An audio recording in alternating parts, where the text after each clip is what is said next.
Chapter 1. You're not lazy. You're not unlucky. You're not incapable. You're comfortable. And that is far more dangerous than failure ever could be, because comfort never shows up as a warning. It doesn't feel like a problem. It feels like relief. It feels like safety. It feels like something you've earned after stress, after effort, after a long day of trying to hold everything together. It doesn't attack you. It doesn't force you. It simply invites you to pause, to relax, to delay. And slowly, without resistance, that pause becomes a pattern. You begin to build your life around what feels easy instead of what moves you forward. You start choosing what is familiar over what is necessary. You start negotiating with your own potential, not in big decisions, but in small, almost invisible ones. You wake up with intention. There is always that moment in the morning where everything feels possible. You tell yourself that today will be different. Today you will start. Today you will fix what you've been avoiding. Today you will become more disciplined, more focused, more aligned with the version of yourself you keep imagining. But then something small happens. You reach for your phone. Just for a moment, one notification turns into another. A message leads to scrolling. Scrolling leads to distraction. And before you realize it, the clarity you had in the morning begins to fade. The urgency disappears. The focus weakens. You tell yourself it's fine. You'll start soon. Soon becomes later. Later becomes the afternoon. The afternoon becomes evening. And by the time the day ends, the thing that mattered most never even began. And the most dangerous part is, you don't feel like you failed. You feel normal. That is the trap. If failure felt painful every time, you would change. If every wasted day came with immediate consequences, you would adjust your behavior. But comfort protects you from that pain. It softens the reality. It tells you that it's okay, that tomorrow is another chance, that you still have time. And that is how time disappears. Not in dramatic losses, but in quiet, repeated delays. You are not losing your future in one moment. You are giving it away in fragments, in small decisions that seem harmless, in choices that feel justified, in habits that slowly become your identity. Because identity is not built by what you say you want. It is built by what you repeatedly do. And if you are honest with yourself, you will start to see the pattern clearly. Avoidance disguised as rest. Distraction disguised as relaxation.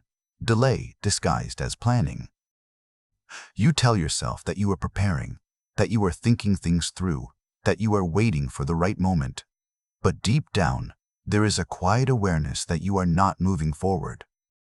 You are staying where it feels comfortable, and comfort has a way of making stagnation feel acceptable. It removes the urgency. It removes the pressure. It removes the discomfort that would normally push you to act. It creates a space where nothing feels wrong enough to change. That is why it is so dangerous. Because you don't fight it. You accept it. You build routines around it. You defend it. You justify it. You begin to believe that this is just how life is, that progress takes time, that things will eventually fall into place. But progress does not come from waiting. It comes from doing. And doing is uncomfortable. Doing requires you to face resistance. It requires you to act when you don't feel ready. It requires you to move forward without guarantees, without perfect conditions, without certainty. Comfort removes all of that. It replaces action with intention. You start thinking about your goals more than you work on them. You imagine outcomes instead of creating them. You convince yourself that awareness is enough, that knowing what to do is the same as doing it. but it isn't. And somewhere inside you, there is a voice that knows that. A quiet, persistent awareness that you are capable of more.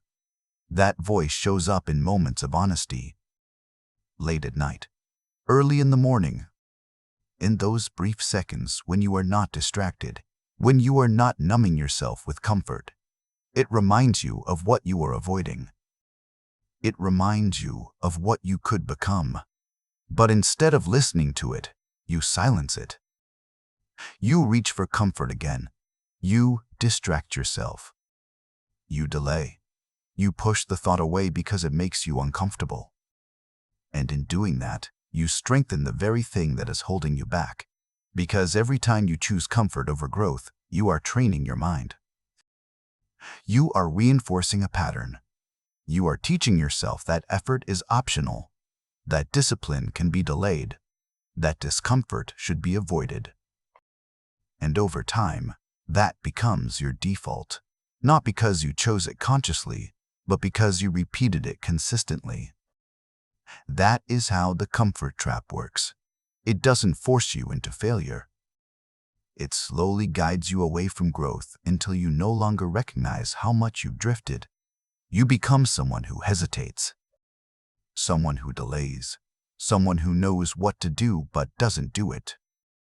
And the gap between who you are and who you could be continues to grow. That gap is not just time. It is lost opportunities. It is missed chances. It is potential that remains unused. And the longer you stay in that state, the harder it becomes to break out of it. Because comfort strengthens with repetition. The more you choose it, the more natural it feels.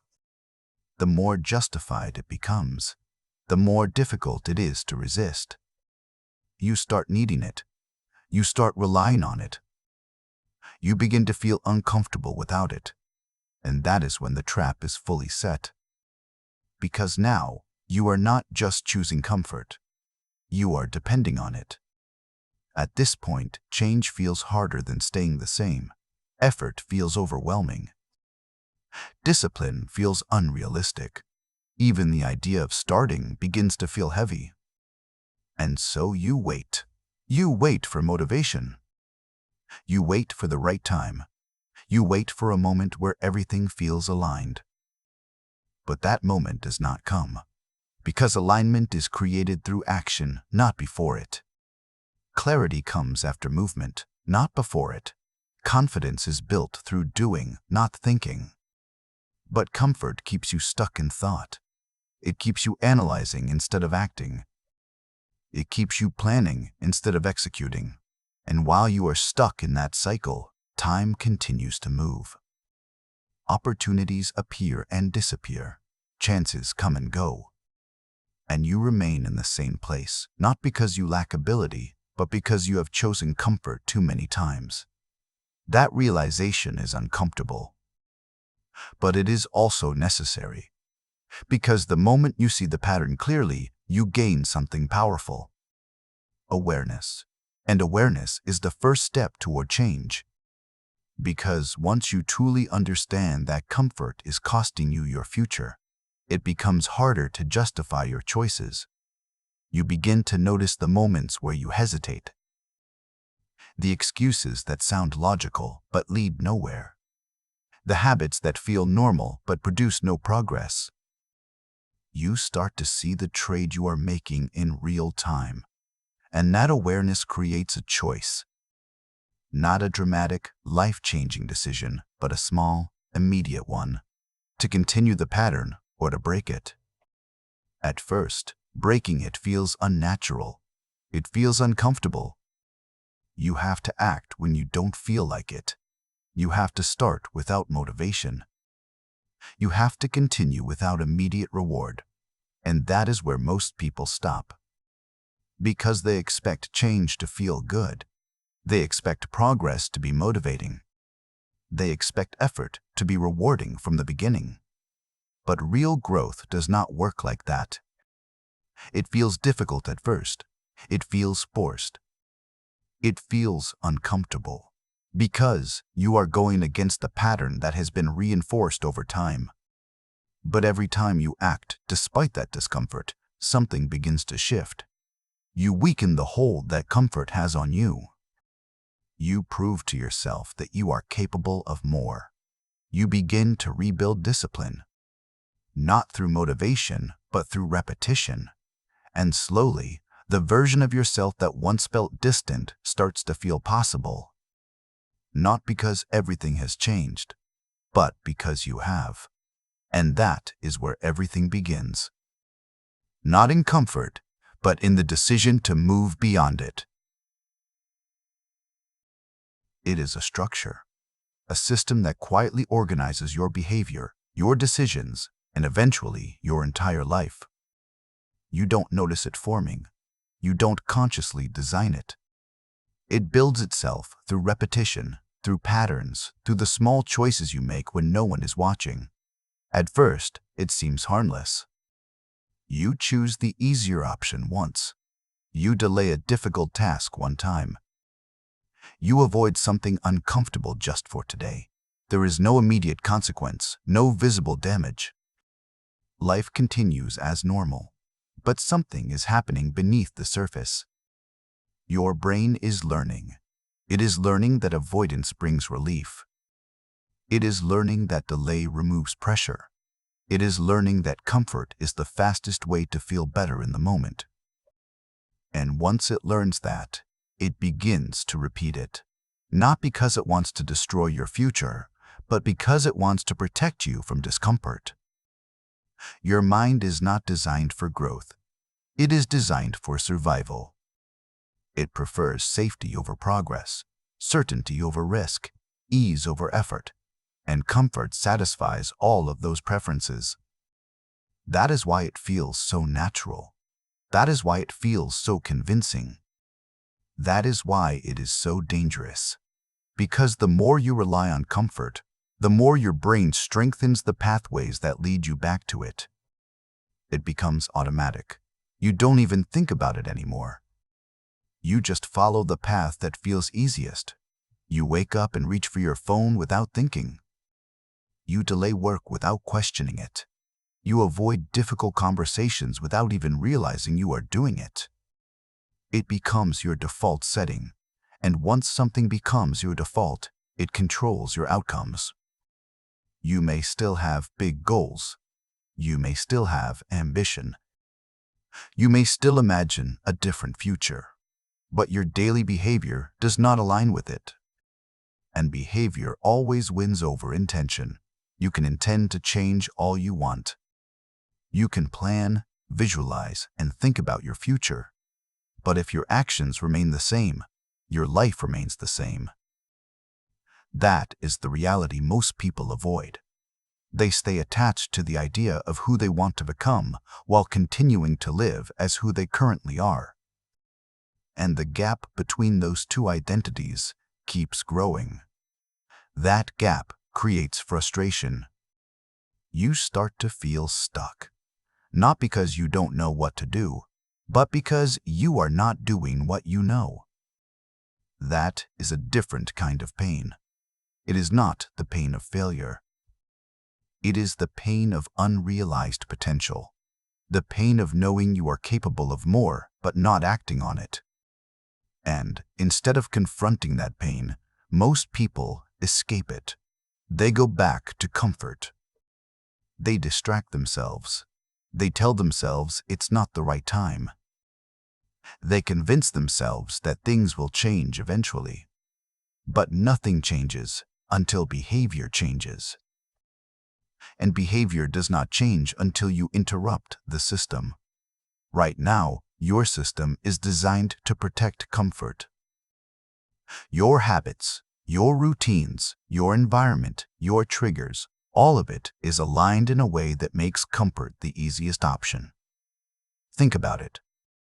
Your phone is always within reach. Distractions are always available. Entertainment is always one click away. The things that require effort are delayed, while the things that provide instant relief are immediate. You have built a life where comfort is convenient and effort is optional. And as long as that remains true, change will always feel difficult. Because you are not just fighting your mindset, you are fighting your environment. You are fighting your habits. You are fighting patterns that have been reinforced hundreds, even thousands of times. That is why willpower alone is not enough. You cannot rely on motivation to break a system that is designed to keep you comfortable. You need awareness first. You need to see the system clearly. You need to recognize the patterns, the moments where you automatically choose ease, the situations where you avoid effort, the triggers that lead you into distraction. Because once you see them, they lose some of their power. They are no longer invisible. They become choices. And once something becomes a choice, it can be changed. But that change requires something most people try to avoid: discomfort. Real, intentional discomfort, not random struggle. Not unnecessary pain, but deliberate effort in the direction of growth. Because the only way to break the comfort system is to introduce a new pattern, a pattern where effort is chosen consistently, where action replaces delay, where discipline overrides impulse. And at first, this feels unnatural. Your mind resists it. It looks for shortcuts. It searches for easier alternatives. It tries to negotiate its way back into comfort. You will feel that resistance. It will show up as excuses. It will tell you to start later. It will tell you that you need more preparation. It will tell you that you are not ready yet. And if you listen, you fall back into the same cycle. But if you act despite it, something begins to change. Not immediately, not dramatically, but gradually. You start to weaken the old system. You start to create new patterns. You start to prove to yourself that you are capable of acting even when it feels uncomfortable. And that proof is powerful. Because confidence is not built by thinking positively. It is built by acting consistently. Every time you do something you said you would do, especially when it is difficult, you strengthen your identity. You begin to see yourself differently, not as someone who delays, but as someone who acts. Not as someone who avoids, but as someone who faces. And that shift in identity changes everything. Because once you believe you are someone who takes action, your behavior begins to align with that belief. But it all starts with small decisions. Not massive changes, not extreme discipline. Just small moments where you choose effort over ease. You put the phone down when you feel the urge to scroll. You start the task even when you don't feel ready. You continue working even when it becomes uncomfortable. These moments may seem insignificant, but they are not. They are the foundation of change. Because repetition turns actions into habits, and habits turn into identity. And identity shapes your entire life. The comfort trap is not broken in one day. It is broken through consistent interruption. Through repeated choices that go against the old pattern. Through discipline that is built slowly, not forced instantly. And as you continue, something interesting happens. The things that once felt difficult begin to feel normal. Effort becomes familiar. Discomfort becomes manageable. And comfort, the kind that once controlled you, begins to lose its grip. You no longer need it the same way. You no longer rely on it to feel okay, because you have built something stronger. Control. Control over your actions. Control over your decisions. Control over your direction. And once you have that, everything changes. Because now, you are not reacting to your environment. You are shaping it. You are not following impulses. You are directing them. You are no longer trapped. You are moving. And movement is what creates progress. It is what creates momentum. It is what closes the gap between who you are and who you want to become. But it only happens when you stop protecting your comfort and start challenging it. Chapter 3. There is a point in every person's life where awareness becomes impossible to ignore. It is not loud. It does not arrive with drama or destruction. It arrives quietly, in the background of ordinary days, when you begin to notice that time has passed, but your life has not moved in the direction you expected. You start to see patterns, not in theory, but in reality. The same delays repeating themselves, the same intentions never turning into action, the same promises made to yourself and quietly broken when no one is watching. At first, you explain it away. You tell yourself you are busy. You tell yourself you are preparing. You tell yourself that your time will come. But deep down, you know something is misaligned. Because effort is not missing from your life entirely. You do work. You do try. You do think about your goals. But there is a gap between what you know and what you consistently do. And that gap is where comfort lives. Comfort does not remove effort completely. It dilutes it. It interrupts it. It redirects it. It allows just enough action to make you feel productive, but not enough to create real change. You begin tasks, but do not complete them. You plan, but do not execute. You start strong, but fade quickly when resistance appears. And every time resistance appears, comfort offers an alternative. Something easier. Something familiar. Something that requires less effort and gives more immediate relief. And you take it. Not because you are unaware of your goals, but because in that moment, the relief feels more powerful than the future. That is the real conflict, not ignorance versus knowledge, but short-term relief versus long-term growth. And short-term relief is always louder in the moment. It does not ask for discipline. It does not require patience. It does not demand uncertainty. It simply offers escape. And escape feels good. That is why the comfort trap is so effective. It does not feel like sabotage. It feels like care. It feels like rest. It feels like you are making the right decision for yourself. But every escape has a cost, and the cost is not immediate. It accumulates. One delayed action does not change your life, but a pattern of delay does. One missed opportunity does not define you, but repeated avoidance shapes your identity. And slowly, without realizing it, you begin to build a version of yourself that is comfortable with inaction. You become someone who responds to life rather than directs it, someone who reacts instead of initiates, someone who waits instead of moves. And the longer this continues, the more natural it feels.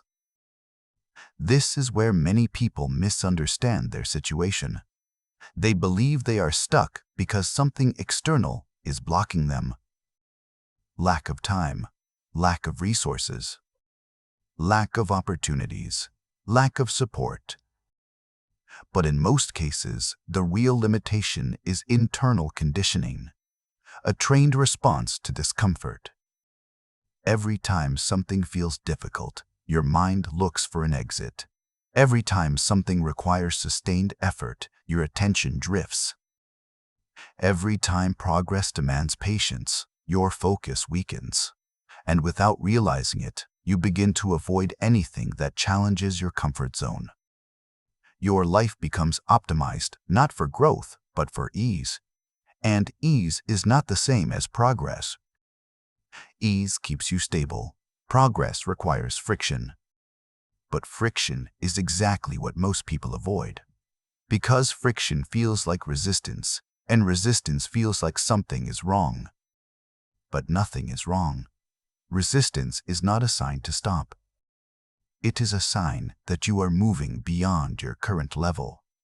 It is the moment where growth actually begins. But comfort interprets it differently. It tells you to slow down. It tells you to take a break. It tells you that you are doing too much. And, if you believe it, you retreat. Not because you are incapable, but because you are conditioned to avoid discomfort. That conditioning is built slowly over time, through repeated choices. Every time you choose distraction over focus, you reinforce avoidance. Every time you choose rest over effort when effort is needed, you reinforce delay. Every time you choose ease over challenge, you reinforce comfort dependency. And eventually, those choices stop feeling like decisions. They become automatic. That is when behavior becomes identity. And identity is what shapes your entire direction in life, not your intentions, not your potential, not your ideas. Your identity. The comfort trap is not a single mistake. It is a repeated pattern of small compromises that feel insignificant in isolation but powerful in accumulation. And that is why it is so difficult to recognize while you are inside it. Because nothing looks dramatically wrong. There is no collapse, no crisis, no obvious failure, just stagnation. And stagnation is easy to ignore because it does not demand immediate attention. You can live inside it for years while still believing you are working on things. But working on things is not the same as changing things.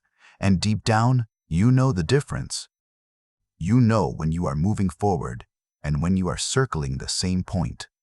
You know when your effort is producing results and when it is simply filling time.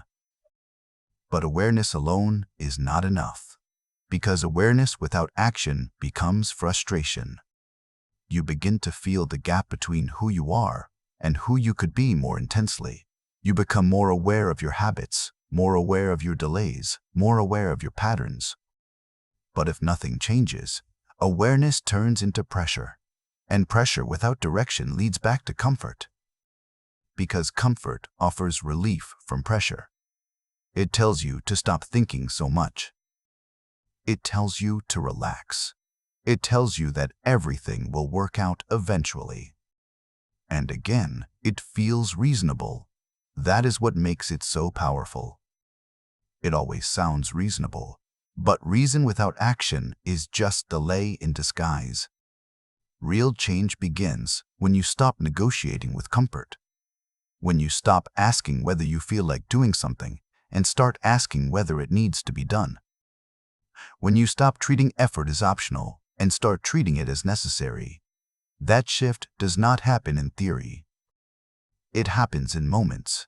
Moments where you choose to continue instead of stopping. Moments where you begin instead of delaying.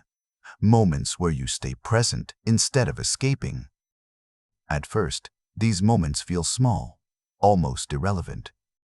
But they accumulate, and over time, they rebuild your identity. You stop being someone who reacts to comfort. You become someone who moves despite it. And that is where the real transformation begins, not in motivation, not in inspiration, but in repetition. Because repetition rewrites behavior, and behavior rewrites life. Chapter 4. There is a point where awareness stops being enough. At first, awareness feels powerful. It feels like progress. You start noticing your patterns, your delays, your excuses, your repeated choices. You begin to understand yourself in a way you never did before. You can see the structure of your habits clearly. You can identify when you are slipping into comfort, when you are avoiding effort, when you are choosing temporary relief over long-term progress. And for a while, that awareness feels like change. But it is not, because awareness alone does not alter behavior. It only exposes it, and exposure without action becomes discomfort. You begin to feel the weight of everything you now understand. You can no longer ignore your patterns, but you also haven't changed them yet. So you live in a strange tension between knowing and doing, between clarity and inertia, between recognition and repetition. And that is where most people get stuck. They become aware of their comfort trap, but they continue living inside it. Because awareness is comfortable in its own way. It allows you to feel like you are progressing without actually changing anything. You start analyzing yourself instead of acting. You start reflecting instead of executing. You start thinking more deeply about your habits instead of replacing them. And the mind loves this state, because thinking feels productive without requiring discomfort. But nothing changes inside that space. Real change begins when awareness becomes uncomfortable enough to demand action. When seeing your patterns is no longer interesting but unbearable. When recognizing your delay is no longer intellectual but emotional. When you can no longer observe your behavior without feeling the cost of it. That is the turning point. Because at that stage, you are no longer dealing with ignorance, you are dealing with choice. And choice is where most people hesitate. Not because they don't know what to do, but because doing it requires them to break the identity they have built over time. You cannot step into discipline without abandoning comfort, and abandonment always feels like loss at first. You are not just changing habits, you are changing who you are familiar with being. The version of you that avoids effort is not just a behavior pattern. It is an identity that has been reinforced through repetition. It is the version of you that has learned how to stay safe, how to avoid pressure, how to escape discomfort quickly. And even if that version is limiting, it is familiar. And familiarity feels like safety, even when it is holding you back. So when you try to change, there is resistance. Not external resistance, internal resistance. A quiet pushback from within that says, this is not you, this is not normal, this is not necessary. You can start later, you are doing too much, you are overthinking it, you are fine as you are. And if you are not careful, you believe it. Not because it is true, but because it is familiar. This is the real conflict in growth. Not between you and the world, but between you and your own conditioning. Because your mind has been trained over years to choose ease. It has been rewarded for avoidance. It has been reinforced for delay. It has learned that comfort reduces immediate tension, and so it offers comfort automatically whenever pressure appears. You don't need to decide to avoid. It happens by default. That is why change feels difficult, not because the task is impossible, but because the response system is automatic. And automatic systems are not broken by insight alone. They are broken by interruption. You have to interrupt the pattern, not once, but repeatedly. And every interruption feels small, almost insignificant in the moment. You decide to work instead of scrolling. You decide to continue instead of stopping. You decide to start instead of delaying. These actions feel simple, even obvious. But internally, they are structural disruptions. You are breaking a pattern your mind has relied on for stability. And your mind resists that. It will offer you reasons. Logical reasons. Emotional reasons. Practical reasons. It will tell you that you are tired. That you will perform better later. That you need preparation. That this is not the right time. And all of those reasons will feel valid. Because comfort never argues irrationally. It argues convincingly. That is why it is so effective. It does not force you. It persuades you. It makes staying the same feel reasonable. And if staying the same feels reasonable, change always feels unnecessary. That is the illusion. The illusion that you are choosing wisely when you are actually choosing safely. But safety without progress becomes stagnation. And stagnation, over time, becomes regret. Not sudden regret. Gradual regret. The kind that builds slowly through missed opportunities that were never fully recognized in the moment. The kind that becomes visible only when enough time has passed to see the pattern clearly. You don't wake up one day and realize everything is lost. You wake up and realize nothing has changed. And that realization is heavier than failure. Because failure at least implies action. Stagnation implies avoidance. But the truth is, most people do not consciously choose stagnation. They drift into it through repeated comfort decisions that feel harmless individually, but decisive collectively. One skipped effort. One delayed task. One avoided challenge. One postponed responsibility. None of these feel significant in isolation. But together, they shape trajectory. And trajectory is everything. Because life does not change through intention. It changes through direction. And direction is formed by repeated behavior. That is why the comfort trap is so subtle. It does not require you to reject your goals. It only requires you to delay them. It does not require you to abandon ambition. It only requires you to postpone action. And postponement, over time, becomes permanent. Not because you decided it, but because you practiced it. There is a moment where you realize that your life is not defined by what you want, but by what you consistently do. And that realization is uncomfortable because it removes excuses. It removes the illusion that you are waiting for the right time. It removes the belief that external conditions are responsible for your current state. It places responsibility exactly where it belongs, in your daily choices. And once you see that clearly, you cannot unsee it. You begin to notice the micro moments where your direction is decided.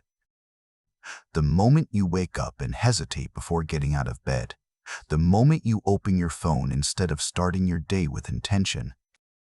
The moment you feel resistance before a task and choose to delay it. The moment you decide to do something easier instead of something necessary. Each of these moments feels small, but they are not small. They are directional. They are the building blocks of your future. Because your future is not shaped in dramatic events. It is shaped in repeated patterns of behavior that compound over time.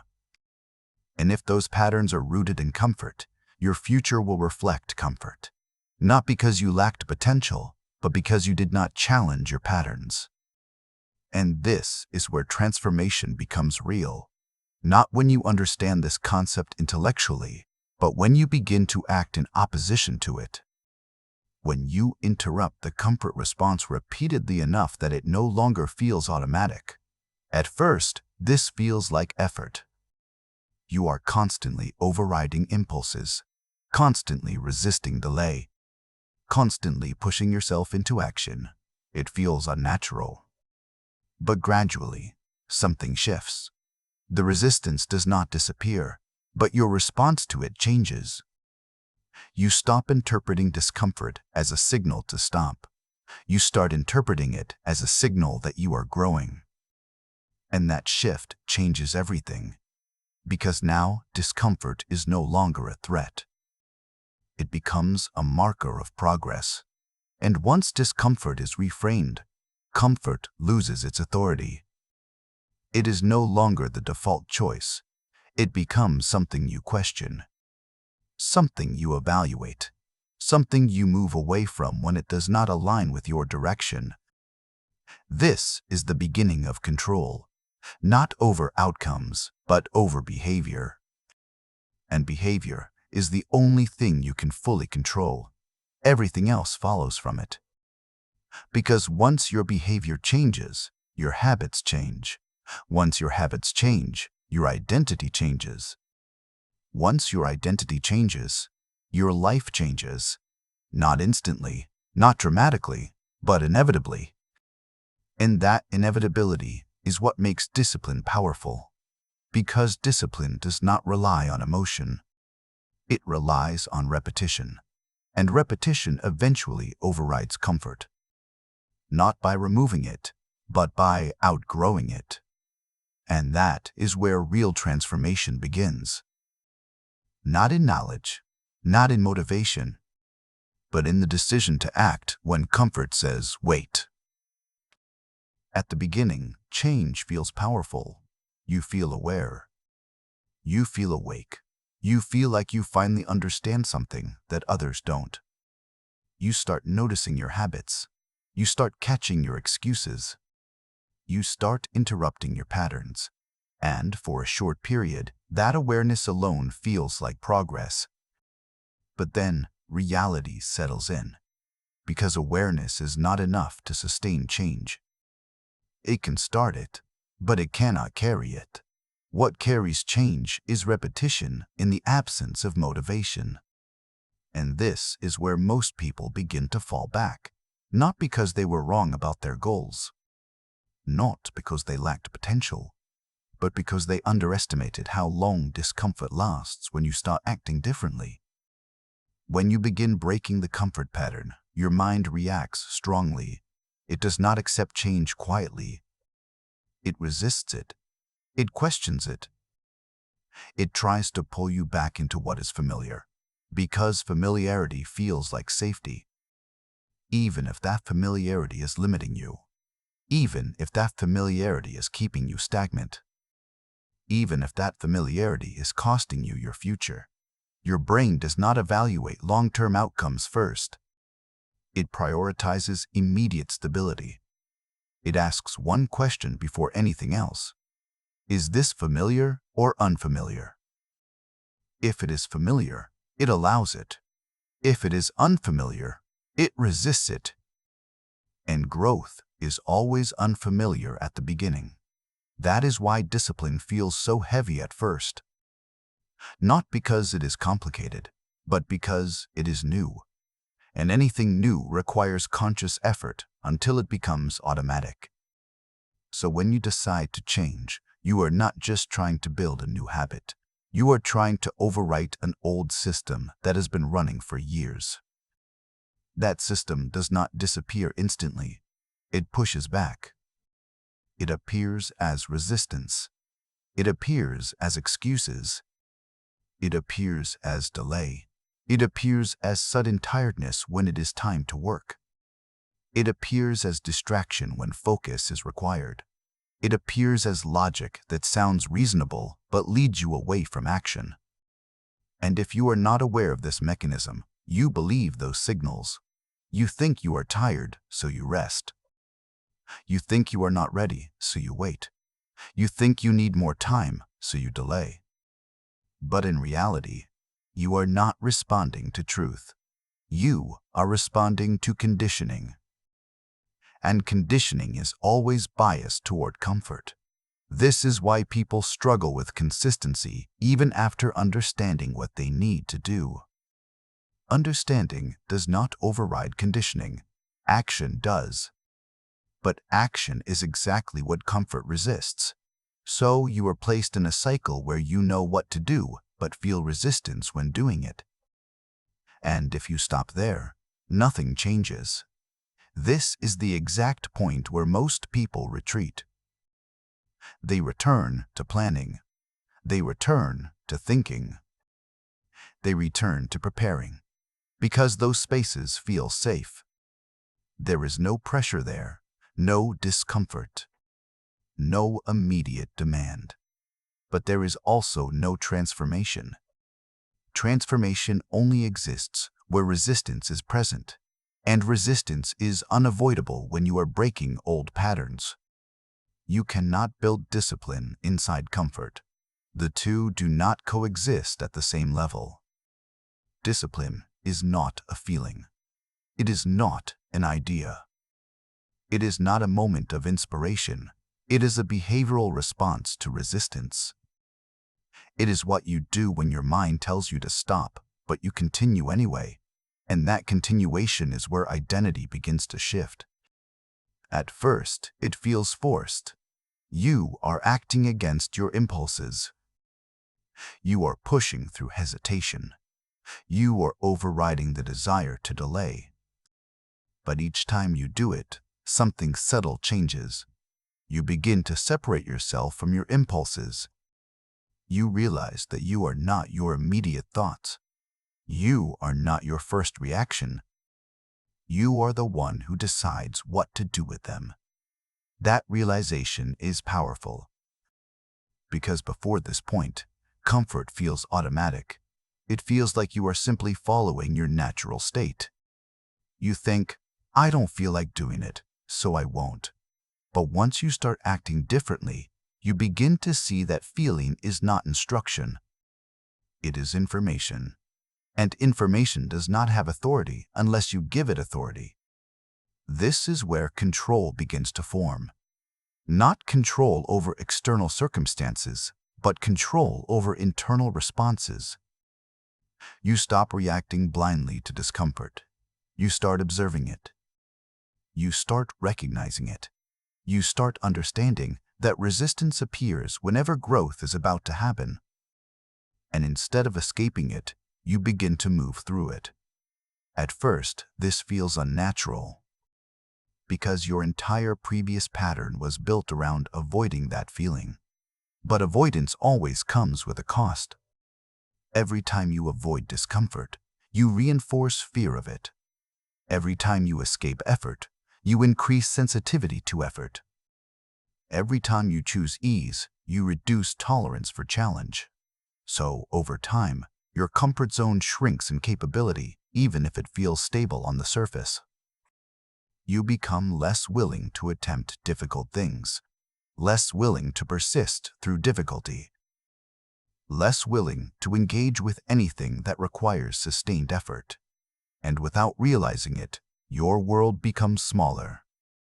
Not physically, but behaviorally. Your limits become internal. And internal limits are the most restrictive because they are invisible. You don't see them as barriers. You experience them as preferences. I don't feel like it. I'll do it later. I'm not in the right mindset. But beneath those phrases is a pattern of avoidance that has been reinforced repeatedly. And every reinforcement makes it stronger. This is why change requires interruption. Not occasional effort, but consistent interruption of old patterns. You have to disrupt the automatic response that leads you back to comfort. And that disruption feels uncomfortable every single time at the beginning. Because your system is resisting correction. It prefers the path it already knows. But if you continue interrupting it, something important begins to happen. The resistance starts to weaken, not immediately, but gradually. The excuses become less convincing. The delay becomes less satisfying. The urge to escape becomes less dominant. And in their place, something new starts forming. A different response pattern, one where action becomes slightly more natural than avoidance. One where effort feels less threatening. One where discomfort is no longer a stop signal, but a transition signal. This is the beginning of reconditioning, and reconditioning is slow. It does not happen in dramatic breakthroughs. It happens in repetition. In doing the same difficult thing enough times that it stops feeling foreign. In choosing action enough times that it becomes your default. In staying consistent long enough that discipline becomes identity instead of effort. And once that shift begins, something fundamental changes in your life. You no longer need to negotiate with yourself as often. You no longer need to rely on motivation to begin. You no longer need to wait for the perfect moment, because action becomes your baseline.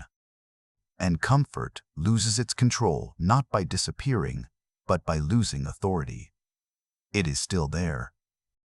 It still exists. It still offers escape. But it no longer decides for you. And that is the real turning point.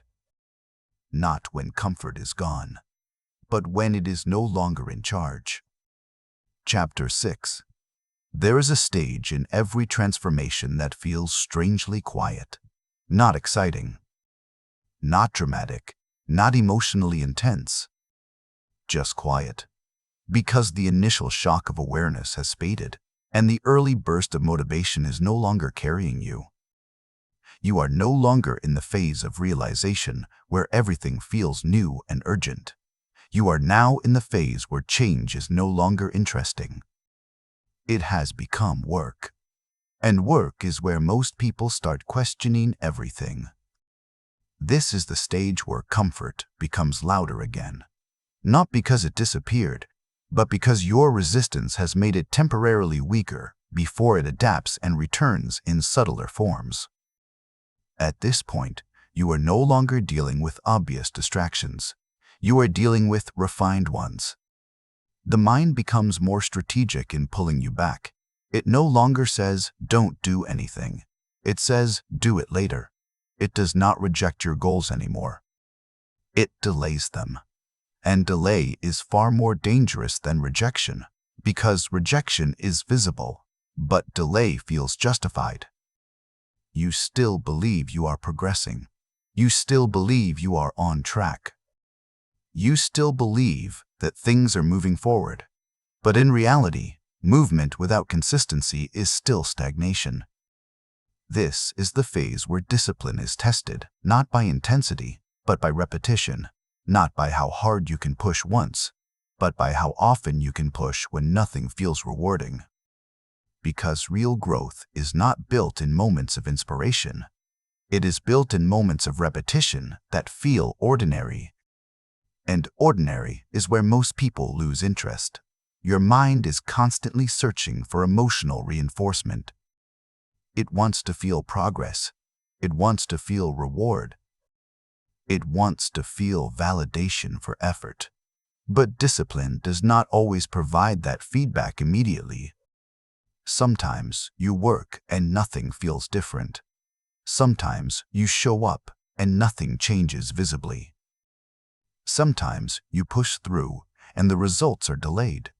And that delay creates doubt. Doubt begins quietly. You start questioning whether it is working. You start wondering if you are doing the right things. You start comparing your effort with your outcomes and finding a gap between them. And that gap creates discomfort. Not the discomfort of effort, but the discomfort of uncertainty. And uncertainty is where comfort becomes attractive again. Because comfort always offers certainty. Even if that certainty is stagnation. Even if that certainty is limitation. Even if that certainty is repetition of the same patterns that kept you stuck before. Your mind begins to argue with your discipline. It tells you that maybe you are overworking. Maybe you are forcing things too much. Maybe you should take a break and reset. And again, these thoughts do not feel wrong. They feel reasonable. That is what makes them dangerous. Because the comfort trap does not return through force. It returns through logic that feels acceptable. And if you accept it without awareness, you begin to slow down without realizing it. You reduce intensity slightly. You delay tasks slightly. You allow small distractions slightly more often. And none of it feels significant until it accumulates again. This is how regression happens. Not through collapse, but through gradual relaxation of discipline. The system does not break instantly. It softens. And softening feels harmless in the moment. You still see yourself as someone who is trying. Someone who is working on themselves. Someone who is improving. But improvement is not defined by intention. It is defined by trajectory. And trajectory is determined by consistency. That is why this stage is more dangerous than the beginning. Because at the beginning, you are aware of your problem, but here you believe you are already solving it. And belief without precision leads to complacency. Complacency does not destroy progress immediately.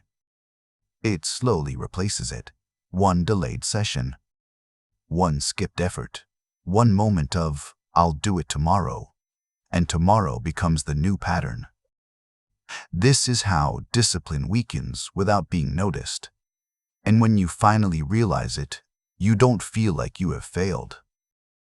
You feel like you have drifted, and drifting is harder to correct than falling. Because falling forces awareness, drifting allows ignorance. So the challenge here is not to start again. It is to stay conscious while continuing. To maintain awareness while repetition becomes boring. To stay disciplined when there is no emotional reward. To continue acting when nothing feels urgent. This is where identity solidifies. Because identity is not shaped by your best days. It is shaped by your average days. Not when you feel strong, but when you feel neutral. Not when you are motivated, but when you are ordinary. And what you do in those ordinary moments defines your direction more than anything else. If in those moments you choose comfort, your identity leans toward avoidance. If, in those moments, you choose effort, your identity leans toward discipline. And identity is not abstract. It is behavioral memory. It is what your mind defaults to under pressure, under fatigue, under uncertainty. So every repetition matters, even the small ones. Especially the small ones. Because small decisions are where most lives are actually built. Not in major breakthroughs, not in sudden transformations, but in repeated micro-decisions that accumulate quietly over time. The decision to start or delay. The decision to continue or stop. The decision to focus or escape. Each one seems minor in isolation, but collectively they determine everything. At this stage, the goal is not perfection. The goal is stability. Stability of action. Stability of discipline. Stability of direction even when motivation disappears. Because motivation is not designed to last. It is designed to initiate. What sustains change is structure, and structure is built through repetition, not feeling. If you rely on feeling, you will always return to comfort. If you rely on structure, you begin to move beyond it. And once structure becomes stronger than impulse, something shifts permanently. You stop negotiating with yourself as often. You stop relying on emotional readiness. You stop waiting for the perfect state of mind. Because action becomes independent of emotion. And that independence is where real control begins. Not control over outcomes, but control over consistency. And consistency is what eventually produces outcomes. This is the quiet stage where transformation either solidifies or collapses. Not because something dramatic happens, but because attention fades. Because repetition feels boring. Because progress feels slow. Because comfort starts sounding reasonable again. And in that space, the smallest decision determines direction. Continue or drift. Push forward or relax slightly. Stay disciplined or allow small exceptions. And those small exceptions are where the trap quietly re-enters. Not as failure, but as flexibility. And flexibility without boundaries always becomes regression. So the real discipline here is awareness under boredom, staying aligned when nothing feels exciting, continuing when nothing feels rewarding, and trusting that repetition, even when invisible, is still shaping your future. Because it always is. No longer feels like breakthroughs or motivation or sudden bursts of clarity. It starts to feel like silence, like repetition, like doing the same things again and again without immediate feedback. And this is where most people misunderstand the process. They assume that if they are not feeling change, then change is not happening. But real transformation rarely announces itself in real time. It is not something you feel every day. It is something you notice only when you look back and realize that your reactions are no longer the same, your decisions are no longer the same, and your tolerance for discomfort has quietly shifted. At this stage, comfort does not disappear. It simply becomes less convincing. It still speaks, but it does not dominate as easily as before. You begin to notice a gap between impulse and action, a small pause that didn't exist earlier. That pause is where everything changes. It is the space where you are no longer fully controlled by automatic behavior, but not yet fully free from it either. That space is uncomfortable because it forces awareness in real time. Before, you used to act without thinking. Now you think before acting.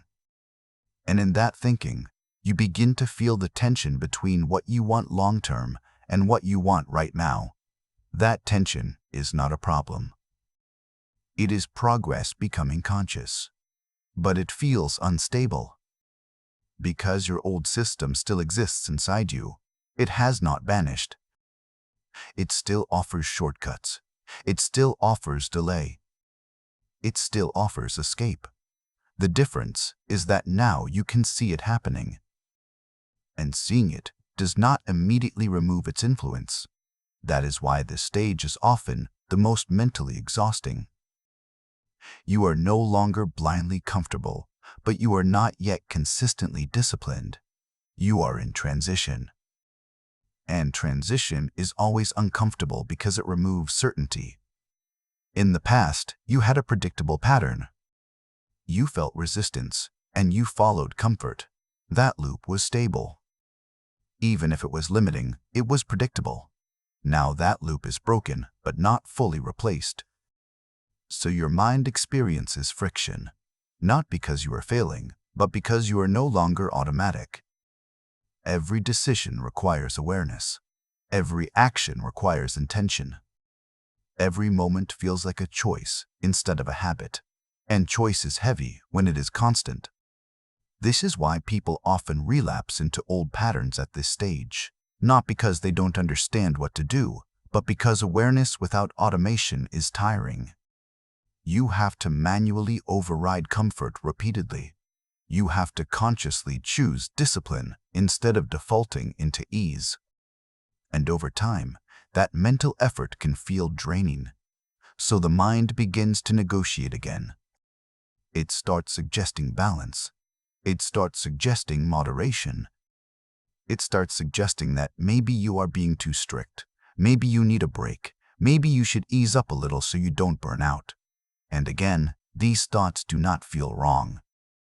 They feel responsible. They feel reasonable. But their timing matters. Because they often appear right when discipline is starting to form stability. And if you listen too early, you interrupt the formation of a new identity before it becomes strong enough to sustain itself. This is where many transformations collapse quietly. Not through dramatic failure, but through early relaxation. A return to comfort disguised as balance. A return to old habits disguised as recovery. A return to delay disguised as strategy.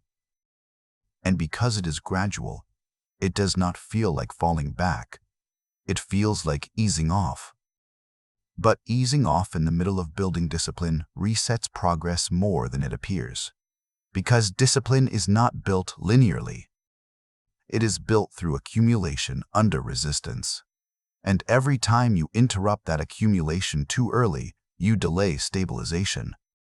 So the challenge here is not intensity. It is endurance. Can you continue doing what you know is necessary, even when the emotional reward is absent? Can you stay consistent when there is no validation? Can you remain disciplined when no one is watching and nothing feels urgent? This is where identity formation actually happens. Because identity is not created in moments of high motivation. It is created in moments of low stimulation. In repetition without reward. in action without applause, in discipline without emotional reinforcement. And if you continue long enough in that state, something begins to shift at a deeper level. The resistance does not disappear, but it weakens. The voice of comfort does not stop speaking, but it loses urgency. The hesitation does not vanish, but it shortens, and your default response begins to change. Instead of avoiding discomfort, you begin to tolerate it. Instead of escaping effort, you begin to accept it. Instead of delaying action, you begin to initiate it faster. These changes are subtle at first, almost unnoticeable, but they are structural, because they indicate that your nervous system is adapting. What once felt difficult begins to feel manageable. What once required force begins to require less effort. What once felt unnatural begins to feel normal. And that is the real shift, not sudden transformation, but gradual normalization of discipline. At this point, something important happens internally. You stop identifying as someone trying to be disciplined, and you start identifying as someone who acts. That shift in identity is not verbal. It is behavioral. You don't need to convince yourself anymore before starting tasks. You simply start. You don't debate with yourself as often.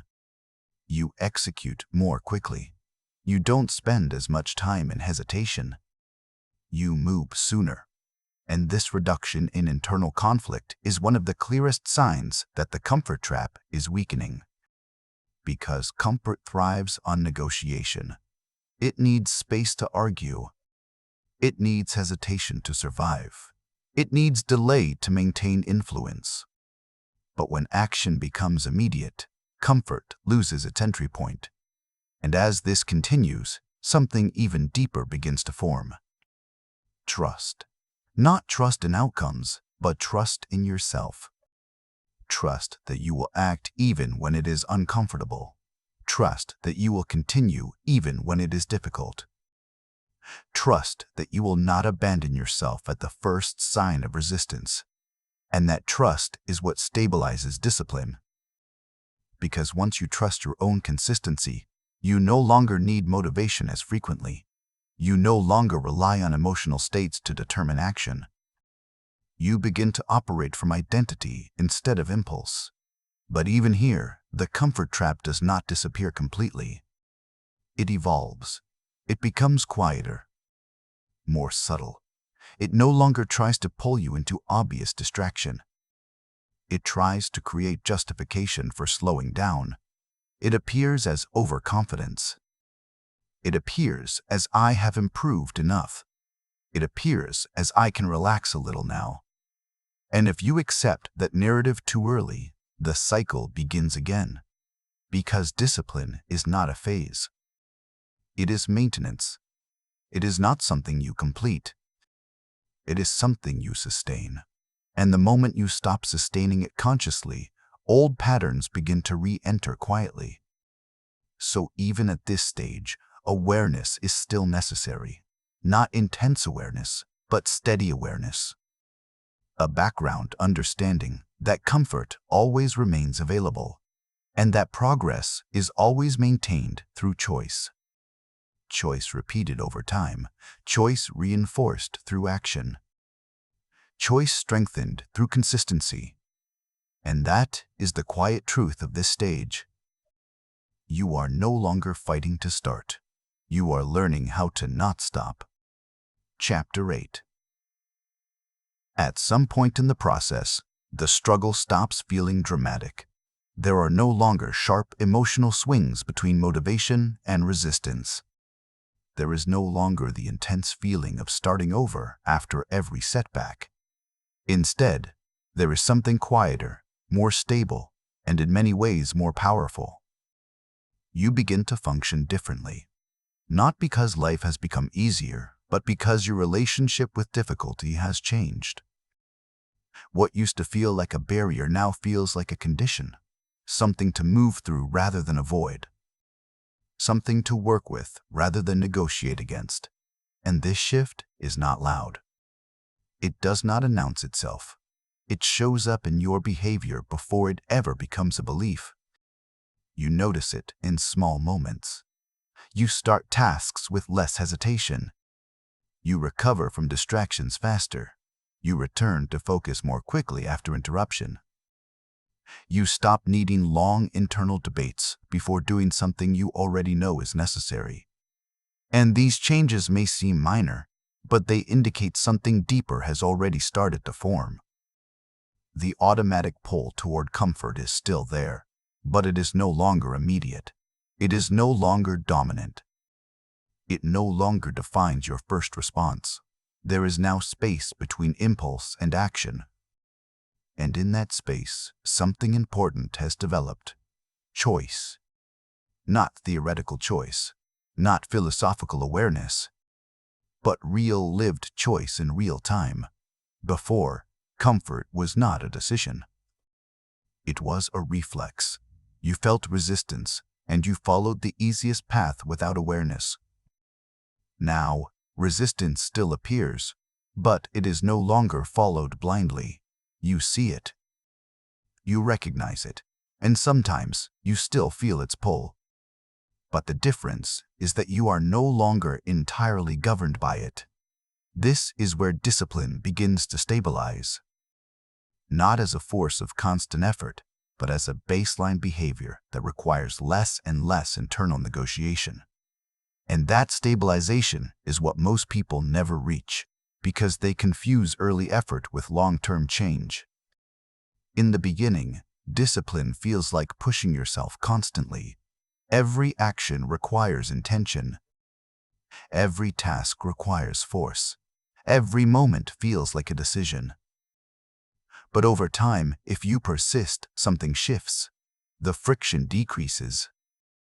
Not because the work became easier, but because you became adapted to it. The mind stops treating effort as a threat and starts treating it as normal. And once something becomes normal, it no longer requires the same level of resistance to execute. This is where identity begins to lock in. Because identity is not defined by what you occasionally do.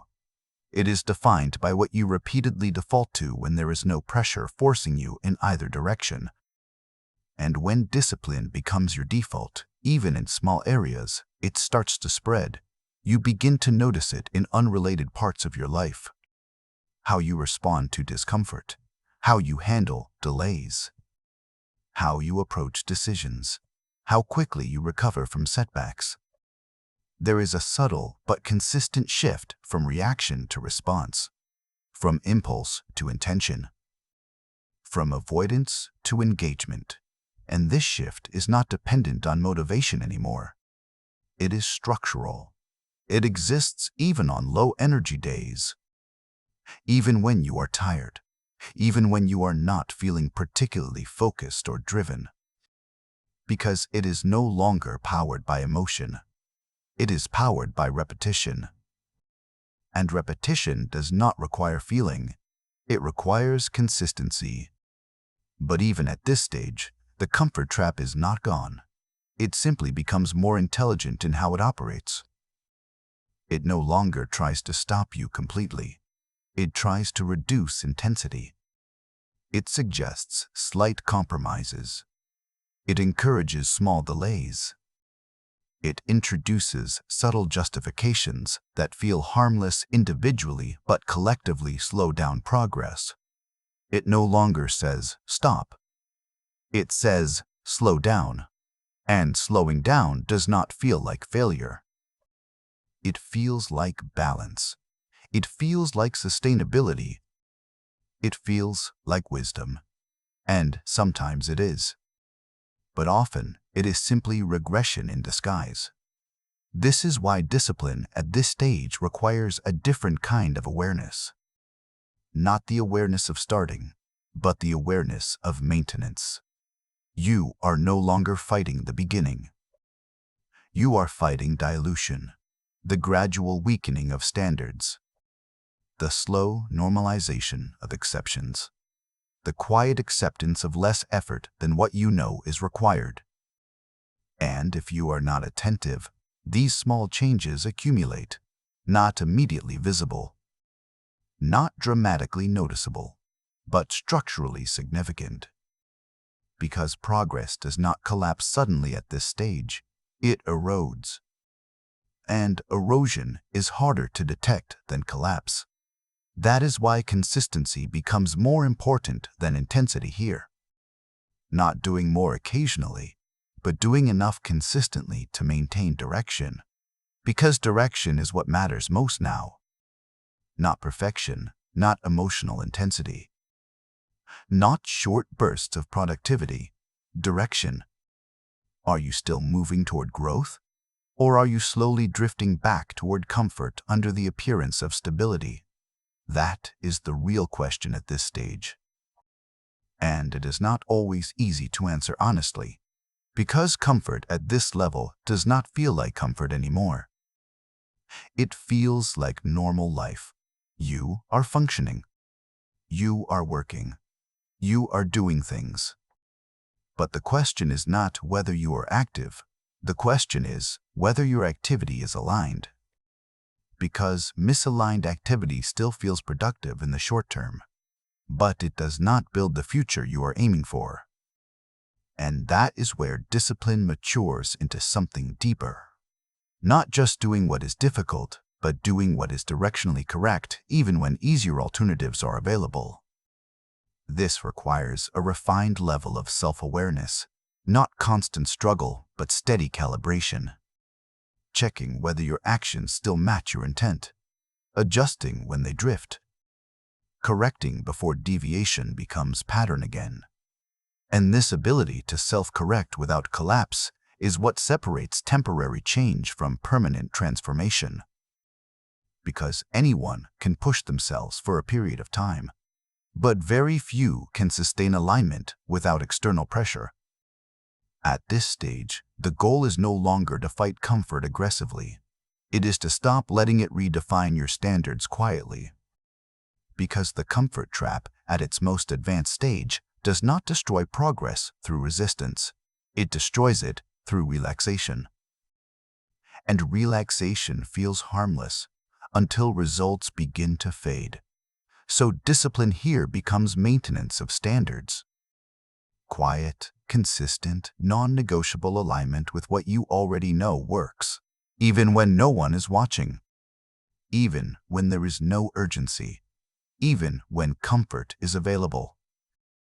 And if you can sustain that, something important happens.